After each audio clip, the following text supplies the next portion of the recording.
యేసు రక్తమే జయం పరిచర్య ప్రైజ్ ద లార్డ్. ఏప్రిల్ 15వ తేదీ 2024. ఈరోజు దేవుని వాక్యము, నీ భారము యెహోవా మీద మోపుము, ఆయనే నిన్ను ఆదుకొనును.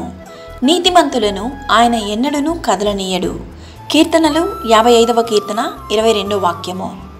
ప్రయాసపడి భారము మోసుకొనుచున్న సమస్త జనులారా, నా యొద్దకు రండి, నేను మీకు విశ్రాంతి కలుగజేతును.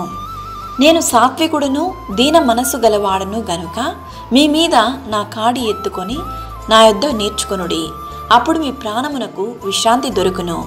ఎలయనగా నా కాడి సులువుగాను నా భారము తేలికగాను ఉన్నవి అని దేవుని వాక్యం సెలవిస్తుంది.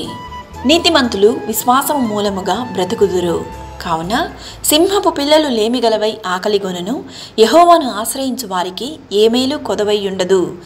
ఈరోజు ఈ వాక్యం వింటున్న ప్రియమైన దేవుని బిడ్డ, మీరు ఎప్పుడైతే అన్ని విషయముల యందు దేవుని సన్నిధిలో ప్రార్థిస్తారో, ఆయన వైపు తిరిగి చూసి మోకాళ్ళుని ఆయన సన్నిధిలో మీ యొక్క హృదయ వాంఛలను కుమ్మరిస్తారో, అప్పుడే దేవుడు మిమ్మును ఆశీర్వదించును. నీ భారమును ఆయన యొద్ద ఉంచగా ఆయనే నిన్ను ఆదుకొనును. ఈ ప్రపంచంలో ఎవ్వరు నిన్ను చేయి విడిచినా యేసయ్య నిన్ను ఎప్పటికీ చేయి విడువడు. ఆయన నిన్ను ఎప్పటికీ ఎవ్వరి ఎదుట సిగ్గుపరచనివ్వడు. విశ్వాసంతో ప్రార్థించి దేవుని దీవెనలను పొందుకోండి.